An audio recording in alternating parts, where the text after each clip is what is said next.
Coniston is a village and civil parish in the Westmoreland and Furness district of Cumbria, England.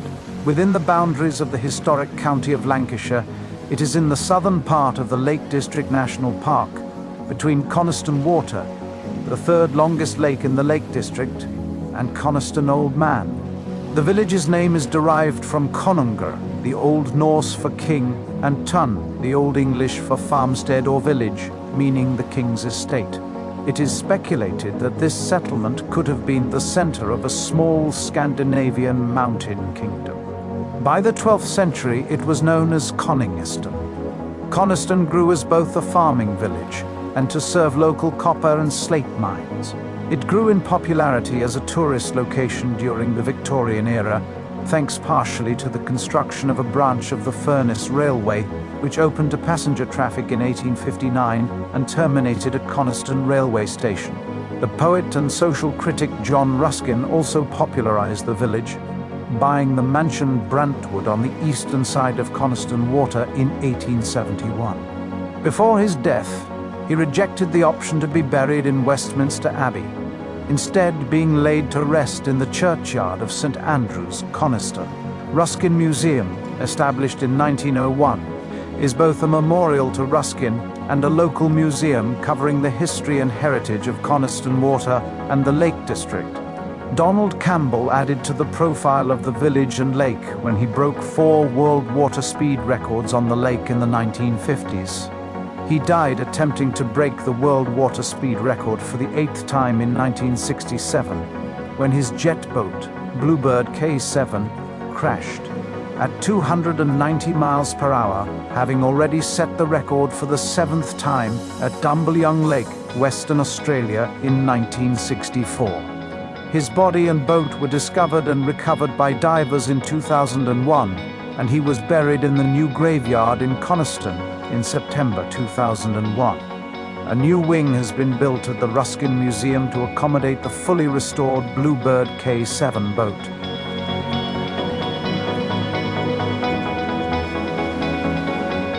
Coniston is located on the western shore of the northern end of Coniston Water. It sits at the mouth of Coppermines Valley and Udale Beck, which descend from the Coniston Fells, historically the location of ore and slate mining. 2 slate quarries still operate at Coniston, one in Coppermines Valley, the other at Brossenstone on the east side of the Coniston Old Man. Both work Coniston's volcanic slates, being blue at Low Brandy Crag in Coppermines Valley and light green at Brossenstone. The creation of the Lake District National Park in 1951 provided a boost to tourism, with attractions such as the Ruskin Museum and ferry services across the lake. Coniston is a popular spot for hill walking and rock climbing. There are fine walks to be had on the nearby Furness Fells and Grisdale Forest, with some of the finest rock in the Lake District on the eastern face of Dow Crag, 3 miles from the village. The village is also home to a number of hotels and 2 youth hostels, one at the edge of the village, the other in the nearby Coppermines Valley. The village also has a football team, Coniston AFC, who play their home games at Coniston Sports and Social Centre.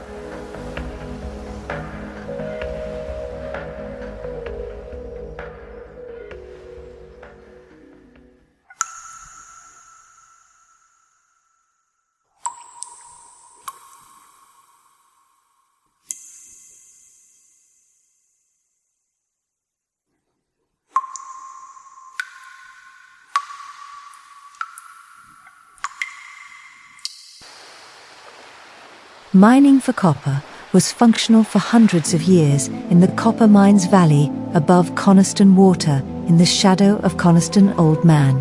Today there are industrial remains of the industry, and the Coniston Coppermines Youth Hostel is based in the old manager's building. Mining for copper in the Coppermines Valley dates back to the 16th century. The area continued to be mined until the 1950s. In 1982, the buildings in the valley were purchased by the Coppermines Lakes Cottages founder Philip Johnston, who set about a comprehensive scheme of rebuilding, restoration and conservation. The buildings were sympathetically restored from the original Victorian sawmill. Industrial mining of copper at Coniston is said to have started when Elizabeth I brought over German miners to exploit the local deposits. During the English Civil War, mining equipment was damaged, and as a result, progress was slowed, and mining became dependent on firecracking, a non-explosive technique. This mine was one of the first large-scale mines to be dug. In 1756, Charles Rowe, a Derbyshire industrialist, started his early copper mining investments at Coniston. In the 19th century, water power was used, and the mines were then extensively developed by John Taylor. The mines at that time reached depths of 270 feet. In 1859, the Coniston Railway was opened, which was put between Broughton and Coniston to transport the copper ore. The line was extended in 1860 to the Coppermine railway station.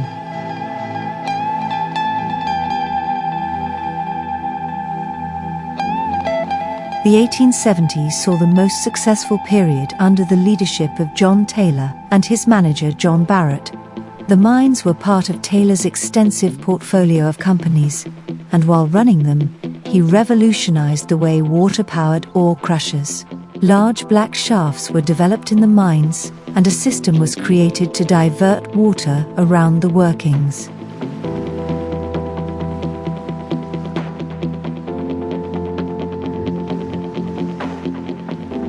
The Upper Bonser Mill, shown here in an animation created for the Lake District National Park, shows the operation at its peak in the 1870s. Rocks dug out from the veins under the valley came to the Upper Bonser Mill, first to be smashed into smaller pieces and sorted for copper ore separation. The copper ore travelled down from the Upper Bonser Mill to the Lower Bonser Mill to be sent through stamps and machines known as buddles before being sent away for smelting into copper. The trackway running along the valley side was the main trade route.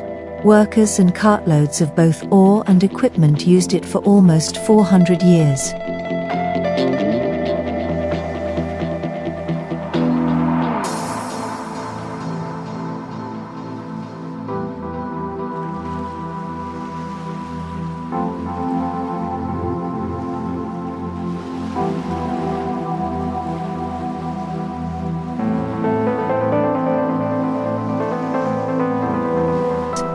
By the 1850s, the copper mines had reached well over 900 feet underground. The mines were very wet and needed constant draining and pumping.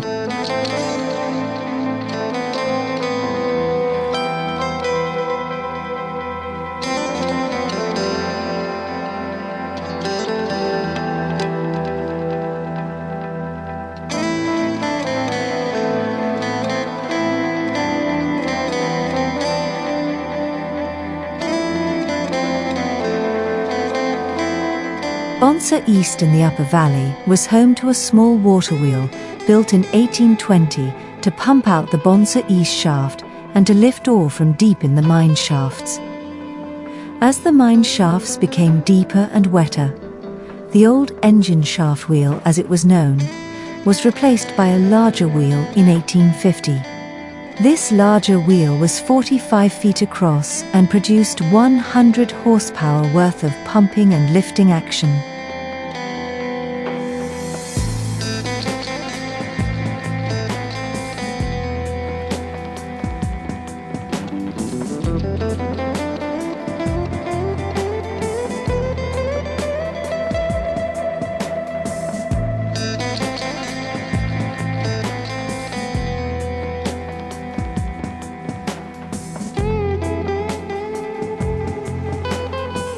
Another water wheel located above the Bonser East shaft operated in the 1830s. This water wheel powered machinery on the Thriddle Incline, a large ramp that housed a chain of rods. These rods pumped out water from the mines known as Fleming's Level, Taylor's Level, and the Deep Level. The wheel became known as Milliken's Wheel, after engineman Thomas Milliken lost his life in an accident during the summer of 1850.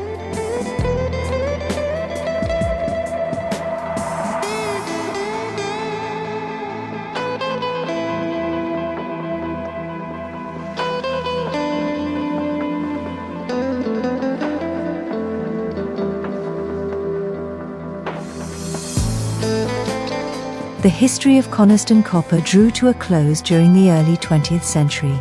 For over 400 years, these mines made people's fortunes, but they also took people's lives. Today, the mine's abandoned vertical shafts are protected by locked metal gates inside the shaft's horizontal entrance tunnels. The waterwheel sites have been disassembled with limited protection against falling into the wheel-stone-lined pits, so care must be taken when walking around the site.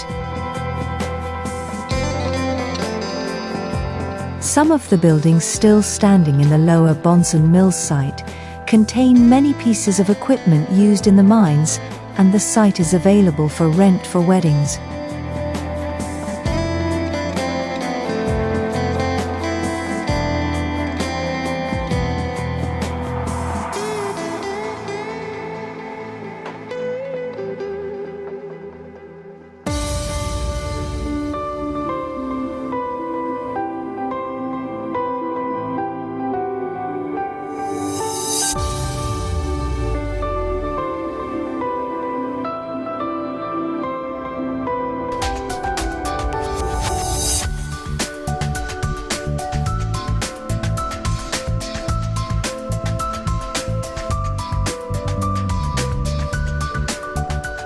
In the late 19th century, fox hunting was an important local tradition and a social obligation for well-to-do families. Gothic Folly, seen here, is a custom-built structure for foxhounds. Most hunt kennels are functional buildings, but here, on the Monk Coniston estate, the Marshall family decided to make a virtue out of necessity by hiding the kennels behind a Gothic facade. Picturesque ruins were considered a desirable landscape feature in Victorian times. If you didn't have an old castle in the right place, you simply had one built.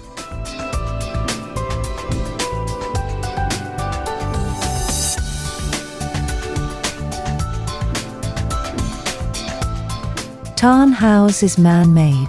It is part of the wider designed landscape of the Monk Coniston estate. In 1835, the estate was bought by James Garth Marshall, the son of a wealthy flax mill owner from Leeds.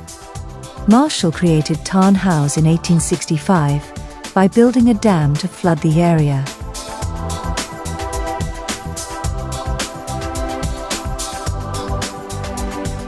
Before Tarn Hows was formed, the area was a peat bog with 3 much smaller tarns. To show off his new beauty spot, Marshall created a network of paths and carriageways. These routes enabled his guests to approach the tarn from his house a mile away at Monk Coniston Hall. To enhance the views and add interest, many trees were planted. The family stocked Tarn Hows with fish. Ice skating on the tarn was a popular pastime during very cold winters.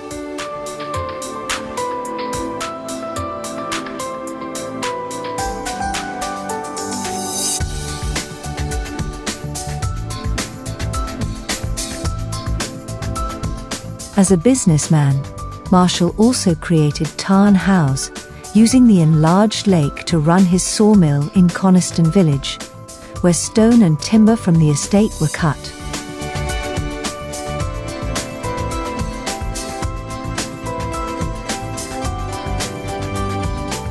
In 1930, Beatrix Potter bought the 4,000-acre Monk Coniston estate from the Marshall family for £15,000. Monk Coniston Hall was not included in the purchase. She immediately offered half of the estate at cost price to the National Trust. This included Tarn Hows and 4 farms. The Trust raised the money to buy this land with the help of a generous donation from Sir Samuel Scott of Windermere.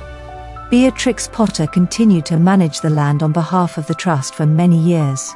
When she died in 1943, she left all of her land, farms, cottages, and flocks of sheep to the National Trust. This included the remaining half of the Monk Coniston estate. In 1945, the Trust bought Monk Coniston Hall, reuniting the whole estate.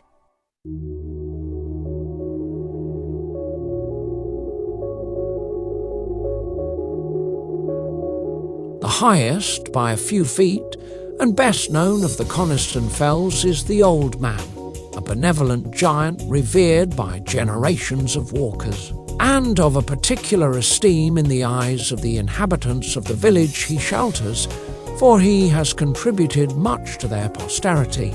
Although cruelly scarred and mutilated by quarries, the old man has retained a dignified bearing and still raises his proud and venerable head to the sky. His tears are shed quietly into low water and goat's water, two splendid tarns, whence, in due course, and after further service to the community in the matter of supplies of electricity and water, they ultimately find their way into Coniston's Lake and there bathe his ancient feet.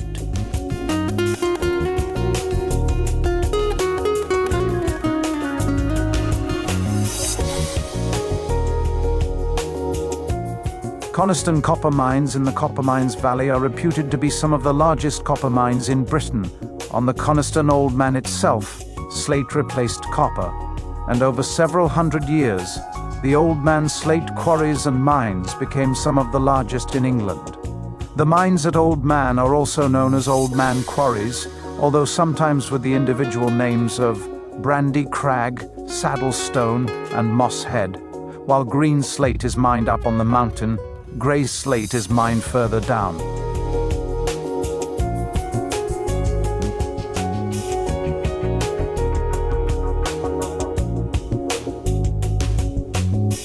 The Old Man slate quarries were believed to have started in the 12th and 13th centuries, although there is little evidence on site of this. By the 1500s, the quarries, working a kind of volcanic slate silver-grey in color, were well established. The earliest major working shortly after this period was probably at Low Water Quarry, where open-cast slate was prized from cuttings near the summit, Scald Cop Quarry, where a large cavern was formed from slate extraction on the surface, and the Saddlestone Quarry, again consisting of two caves where slate had been quarried to form underground workings.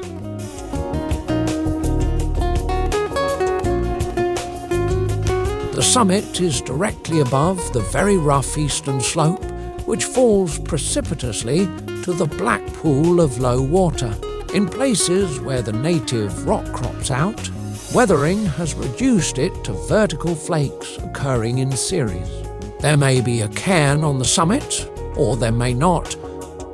The frequent visitor gains the impression that a feud rages here between cairn builders and cairn destroyers. Indestructible, however, is a big, solidly constructed slate platform on which the cairn, when there is one, stands, and which has no counterpart on other fells.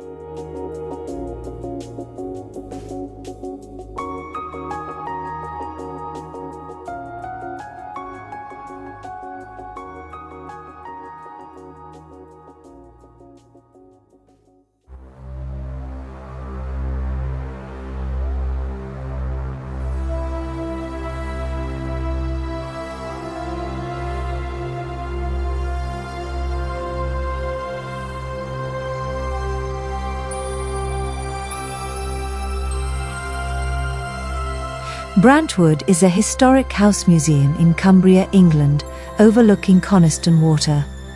It has been the home of a number of prominent people. The house and grounds are administered by a charitable trust, the house being a museum dedicated to John Ruskin, one of its final owners. Brant is an Old Norse word meaning steep, and the house and grounds are situated on a steep wooded area overlooking the lake. Before the house was built, the site was regarded as an essential viewing point for early visitors to the Lake District in the 18th century.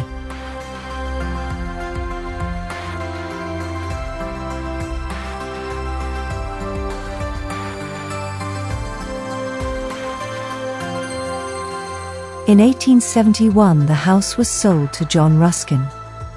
For a short time during his stay at Brantwood, Ruskin held tutorial sessions, what would be called today as teaching seminars.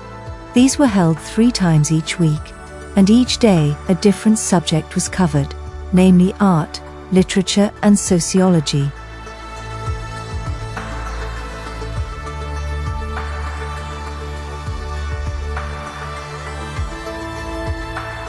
The house is listed at Grade 2. The drawing room still includes Ruskin's secretaire, bookcase and shell cabinet. The wallpaper is a copy of Ruskin's design, and his drawing of the north porch of St. Mark's, Venice, hangs above the shell cabinet. Next door is the study where Ruskin worked, which contains a painting by Samuel Prout.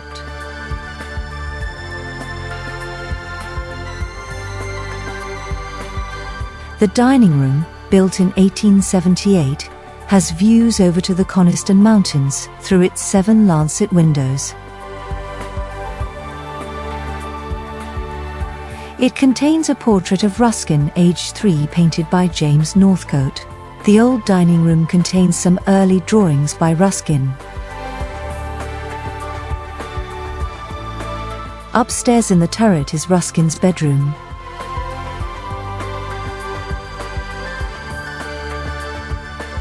In the grounds are a lodge and former stable, a former coach house and an ice house.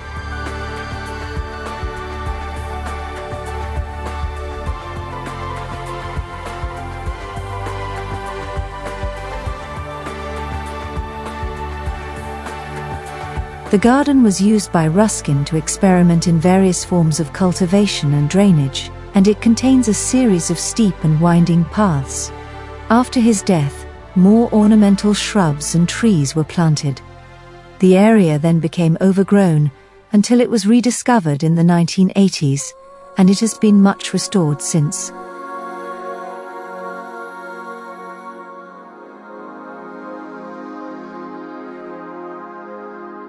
The estate covers around 250 acres and includes lakeshore, pasture, oak woods and moorland.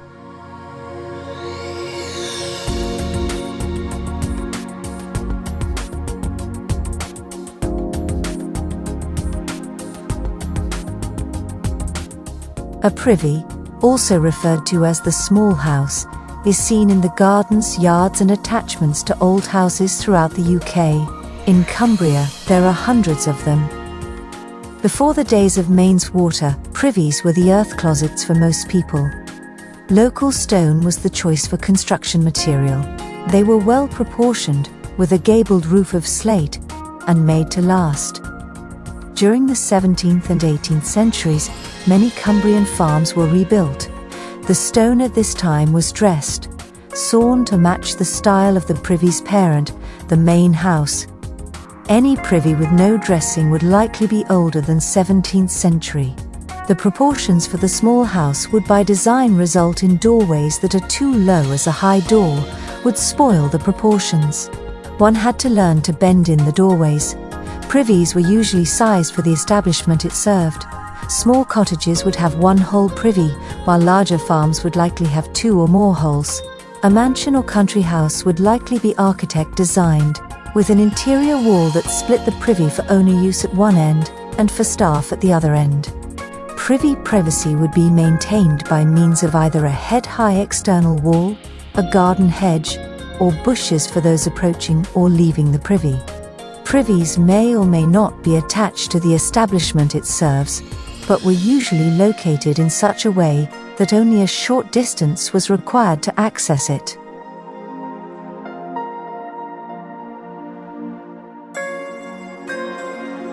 Privies by design have a clearance hole through a side or rear of the privy wall, allowing for cleaning out the privy. The clearance hole may or may not have a closure door of either stone or metal. In the later privies, the design would call for these clearance holes to have a stone lintel.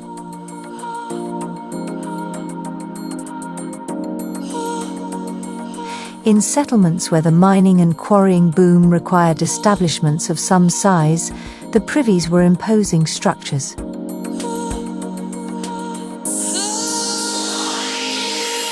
One such example is in the Coppermines Valley at the far end row cottages. This privy block stands as a separate structure, with 4 doors.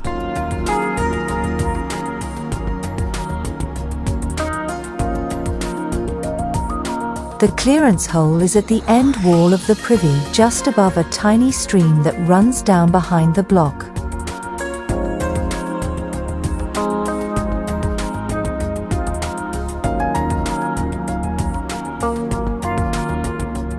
Coniston Hall shows half a garderobe, defined as a private room in a medieval castle, on its outside wall in the ruinous portion of the hall. Shown now on the outside of the hall is a well-preserved seat and a long drop to the clearance hole.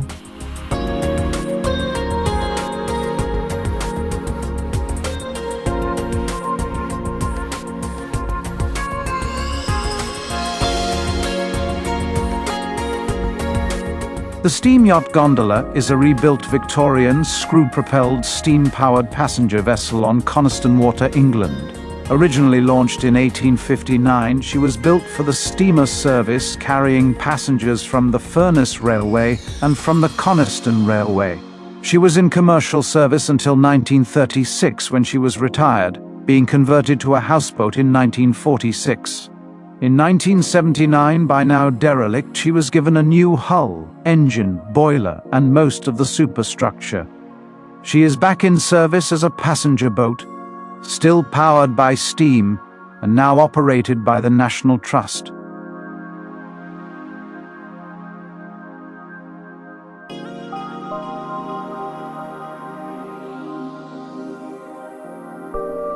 By the late 1850s, James Ramsden, first mayor of Barrow in Furness, had become a director of both the Coniston Railway Company and the Furness Railway Company.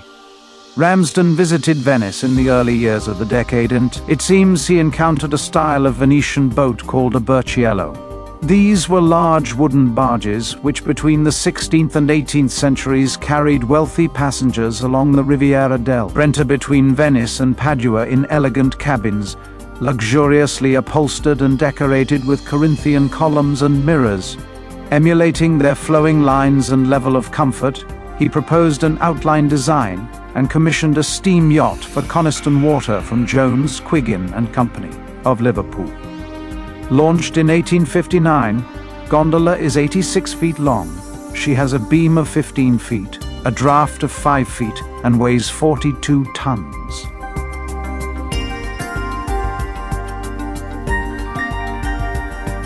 Her steam boiler is of the locomotive type, with 91¼ steel tubes passing through the barrel.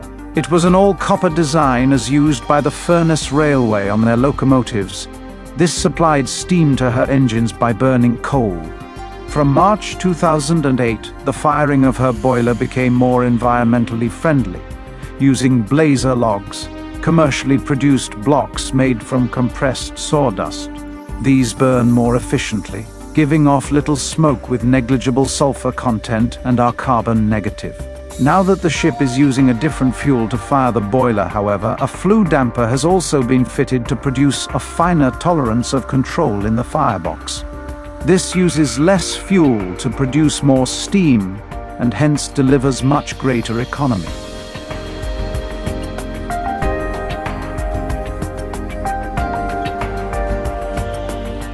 For today's tourists, from beginning of March to the end of October, Gondola plies Coniston Water once more, operated as a thriving enterprise by the National Trust.